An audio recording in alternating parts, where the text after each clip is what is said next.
오직 나의 나 된 것은 하나님의 은혜입니다. 아멘. 이 시간 다 함께 주기도문으로 우리의 신앙을 고백합니다.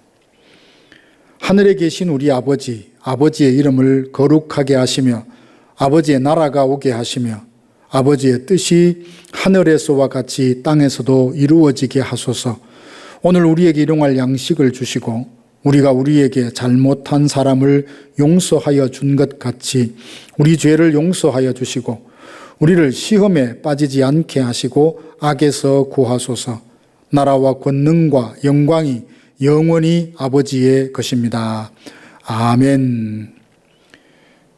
오늘 하나님의 말씀은 마가복음 8장 22절에서 26절 말씀입니다. 베세다의 이름에 사람들이 맹인 한 사람을 데리고 예수께 나와 손대시기를 구하거늘 예수께서 맹인의 손을 붙잡으시고 마을 밖으로 데리고 나가사 눈에 침을 뱉으시며 그에게 안수하시고 무엇이 보이느냐 물으시니 쳐다보며 이르되 사람들이 보이나이다. 나무 같은 것들이 걸어가는 것을 보나이다 하거늘 이에 그 눈에 다시 안수하시매 그가 주목하여 보더니 나아서 모든 것을 밝히 보는지라. 예수께서 그 사람을 집으로 보내시며 이르시되 마을에는 들어가지 말라 하시니라. 아멘. 예수님은 제자들과 함께 갈릴리 바다 북동쪽에 있는 벳세다로 건너가십니다. 그곳은 예수님께서 오병이어의 기적을 베푸신 것이고 베드로와 안드레, 빌립의 고향이기도 합니다. 예수님이 벳세다에 도착하시자 사람들은 한 소경을 데려와 안수해 주시기를 구합니다. 주님께서 소경의 눈을 밝히 뜨게 해주셔서 그는 모든 것을 밝히 보게 되었습니다. 마가는 소경이 시력을 회복한 이 이야기를 기록하면서 말하고 싶은 것이 있습니다. 오늘 우리들 중에는 앞을 보지 못하는 분들이 아무도 안 계십니다.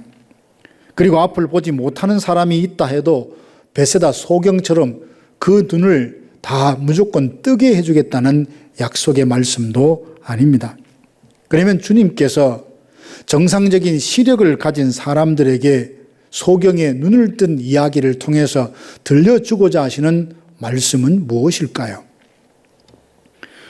우리가 물리적인 시력을 갖고 있어서 모든 것을 다 본다고 말하지만 우리에게 어떤 것의 본질을 꿰뚫어 볼 수 있는 해안이 있습니까?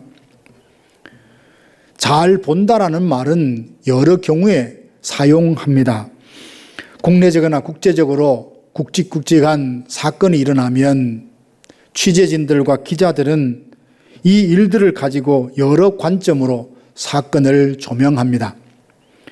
그래서 어떤 기사와 뉴스를 보면 그 본질의 핵심을 제대로 잘 간파해서 보도하고 있고 기사화하는 것을 알고 저 방송은, 저 기자는 핵심을 잘 본다 이런 말을 하죠. 책을 본 후에 작가의 의도를 정확하게 파악해서 논평을 하거나 아니면 그 책에 있는 내용을 인용하는 걸 볼 때도 잘 본다라는 말을 쓰기도 합니다. 눈이 어두우면 갑작스럽게 어떤 일을 당하게 되면 무엇이 문제인지 어떻게 그 상황을 대처해야 될지 잘 몰라서 우왕좌왕하게 되는데 눈이 밝으면 당황하지 않고 그 일의 원인을 잘 알고 제대로 대처해서 그 문제를 빨리 수습하는 것을 보게 됩니다. 예수님께서도 눈이 얼마나 중요한지 아시고 눈은 마음의 등불이라 하지 않으셨습니까? 밝은 눈으로 마음의 상태와 생각을 잘 깨닫고 지혜롭게 대처하기를 원하셨던 거죠. 벳세다 소경이 물리적인 시력을 회복했듯이 우리도 회복해야 될 시력이 있습니다. 그것은 다름 아닌 영적인 시력입니다. 사물을 꿰뚫어보는 바로 해안입니다. 소돔성에 살았던 롯을 한번 생각해 보십시오. 그는 물과 목초지가 부족해서 삼촌인 아브라함의 목자들과 종종 다투는 일이 있었습니다. 그래서 더 넓은 목초지, 더 넉넉한 물이 있는 곳으로 이주하기 위해서 눈을 들어 둘러보는데 롯의 눈에는 물이 넉넉한 요단들이 보였습니다. 그래서 그쪽으로 이주했는데 롯에게는 영적인 눈이 어두워서 물이 많은 것은 봤지만 그 성에 죄가 가득한 것은 보지 못했습니다. 소돔으로 간 이후에 그 땅에서 거룩한 영향력을 발휘해서 그 성의 빛과 소금으로 살았으면 참 좋으련만 롯은 오히려 소돔화되고 그 땅의 문화와 죄에 동화되어 갔습니다. 여호와의 사자가 그 성에 임박한 심판에 대해서 경고를 하는데도 불구하고 그 성을 떠나기를 꺼려했습니다. 롯은 죄악이 관영한 성만 볼 것이 아니라 눈을 들어 주님을 바라봐야 했습니다. 소돔성의 빛과 소금으로 살아야 했었습니다. 그러나 그의 눈이 온통 죄악이 가득한 성을 바라보았으니 나중에는 하나님의 심판이 임박한 것도 깨닫지 못하고 보지 못할 정도로 눈이 어두웠습니다. 우리의 영적 시력은 건강합니까? 봐야 할 것을 제대로 보고 있습니까? 말씀을 묵상할 때 하나님의 마음이 어떠한지 보이십니까? 고난 중에도 나를 붙들고 계시는 주님의 손이 보이십니까? 지치고 힘든 나를 위로하시고 그 품에 품어주시는 예수님의 얼굴이 보입니까? 영적인 눈이 어두워져서 자기 허물은 보지 못하고 남의 눈 속에 있는 티만 자꾸만 보이지는 않습니까? 자기가 져야 될 십자가를 보지 못하고 무엇을 위해 살아야 하는지 그 길을 찾지 못하고 자신이 도달해야 될 삶의 이정표를 찾지 못하고 방황하고 있지는 않습니까? 그래서 시편 119편 18절에서 시인은 이렇게 기도합니다. 내 눈을 열어서 주의 말씀에 기이하고 놀라운 것을 보게 해달라고 말이죠. 사랑하는 성도 여러분, 물리적인 시력을 갖고 있어도 영적인 눈이 어두우면 정말 봐야 할 것을 보지 못할 때가 있습니다. 제자들은 예수님과 함께 있었습니다. 그들의 시력은 아무런 문제가 없지만 영적인 눈이 어두워서 예수님이 누구신지 보지 못하는 눈뜬 소경들과 같았습니다. 영의 눈이 어두우면 예수님을 알아보지 못하고 자기 십자가를 보지 못합니다. 바라기는 하나님께서 우리에게 은혜를 주셔서 어떤 상황을 꿰뚫어 보는 안목, 해안을 주시고 믿음의 눈을 열어주셔서 하나님의 말씀에 기이하고 놀라운 것을 볼 수 있게 하시고 시세를 알아 때에 맞게 행동하는 지혜로운 성도들이 되시기를 주님의 이름으로 축복합니다. 예수님은 베세다에 있는 소경을 그 눈을 뜨게 하시는데 마을 밖으로 먼저 데리고 나가십니다. 베세다는 주님이 행하시는 모든 권능을 보고도 믿지 않은 마을이었습니다. 베세다에서 행한 일을 두로와 시돈에서 행했다면 벌써 그들은 베옷을 입고 제 가운데 앉아서 회개하실 것이라 하시며 마지막 때가 되면 소돔과 고모라보다도 더 큰 심판을 받을 것이라고 말씀하십니다. 그러니 예수님께서 그 소경을 마을로부터 따로 밖으로 데리고 나가신 것은 이제 눈을 뜨고 죄악된 세상에서 떠나 하나님이 기뻐하시는 새로운 삶을 살아가라는 뜻이 아니겠습니까?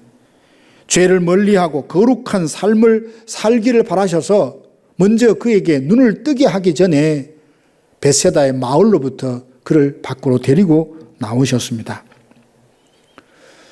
이 땅에 두 발을 딛고 살아야 하는 우리는 세상을 보지 않을 수 없습니다. 치열한 경쟁에서 살다 보니 금세 후회할 행동을 종종 하게 되고 가지 말아야 할 곳을 가게 되고 앉지 말아야 될 곳을 앉게 될 때가 있습니다. 이런 삶에 익숙해져서 자꾸만 자기를 변명하고 자기 행동을 정당화하면서 눈을 들어 주님을 바라보는 일에 소홀해진다면 자신도 모르는 순간 영적인 눈은 점점 희미해지고 그 시력을 잃게 될 것입니다. 어두워져 세상과 나밖에 보이지 않을 것입니다.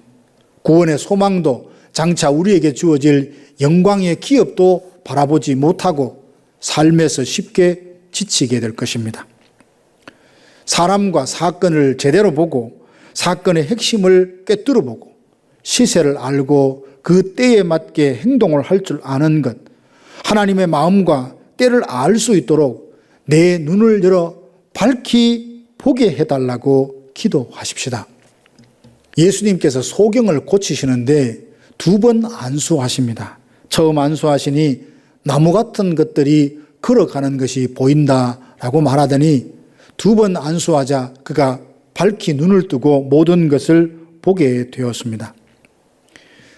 요한복음 9장에 보면 나면서부터 소경된 자가 있습니다. 예수님은 그의 눈을 밝히 뜨게 하기 위해서 실로암 연못에 가서 씻으라 하시죠.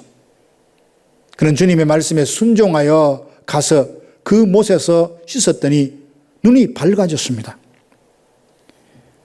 여러 차례 안수하시고 여러 차례 말씀하신 것이 아니라 한 번 말씀하시고 한 번 순종했을 때 그의 눈은 밝히 떴습니다. 그런데 오늘 벳세다 소경이 눈을 뜨는 걸 보면 한 번 안수하실 때는 희미하게 보였고 2번 안수하시니 그제서야 밝히 눈을 뜨게 되었습니다.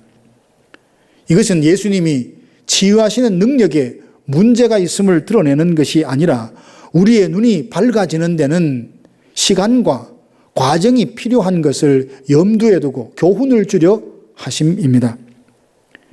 기도한 후에 단번에 내 삶의 모든 문제가 해결되지 않는다든지 기도했는데 단번에 눈이 밝아지지 않는다고 실망하거나 낙심할 필요가 없습니다.